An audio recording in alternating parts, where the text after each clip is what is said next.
Bonjour, je m'appelle Véronica Estay. Je n'étais pas née à l'époque du coup d'État au Chili, mais c'est en tant que fille d'ex-prisonniers politiques chiliens exilés au Mexique que j'ai eu l'honneur d'être intégrée à l'association des ex-prisonniers politiques chiliens en France et d'être élue vice-présidente. Et c'est aussi à ce titre que j'ai l'honneur de m'exprimer devant vous pour vous transmettre leur message. Aujourd'hui, dans cette journée d'hommage à Pierre et Françoise de Menthon, nous, les membres de l'association des ex-prisonniers politiques chiliens en France, nous saluons la mémoire de cet homme et cette femme qui ont pris le risque d'accueillir chez eux, à l'intérieur même de leur ambassade, des centaines de Chiliens qui cherchaient un refuge à cette époque où la terreur régnait dans notre pays. Ce sont donc des centaines de Chiliens qui, d'une manière ou d'une autre, leur doivent la vie.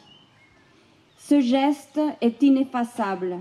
Il reste gravé dans nos mémoires et, en traversant les générations, il restera gravé dans celles de nos enfants et de nos petits-enfants. La dictature à Chili a provoqué des ravages. Elle nous aura tout enlevé, mais pas ceci. Les idéaux de justice qui sous-tendent notre lutte d'hier et d'aujourd'hui, et la certitude que dans les pires circonstances, la solidarité est possible. L'humanité même en dépend. Telle est la leçon que nous tirons de cette histoire. Tel est aussi le message que nous voulons transmettre aux futures générations. Des hommes et des femmes comme Pierre et Françoise de Menthon, ce sont nos justes à nous.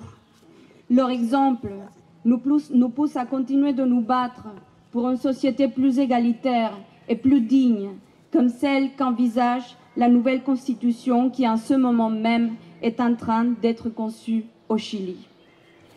Au nom des camarades qui ont séjourné dans les chambres de l'ambassade, dans la salle à manger transformée en dortoir, dans le bureau, dans chaque recoin de cette résidence devenue trop petite pour accueillir tant de personnes, au nom de celles et ceux qui ont dormi en utilisant des rideaux et des nappes comme couverture lorsqu'il n'y avait plus de draps, au nom de celles et ceux dont les enfants ont été gardés par Françoise de Menthon et ont joué avec son fils.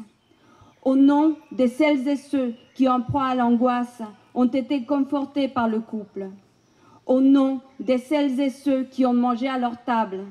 Au nom de celles et ceux qui ont été exfiltrés clandestinement vers l'aéroport, accompagnés par l'ambassadeur.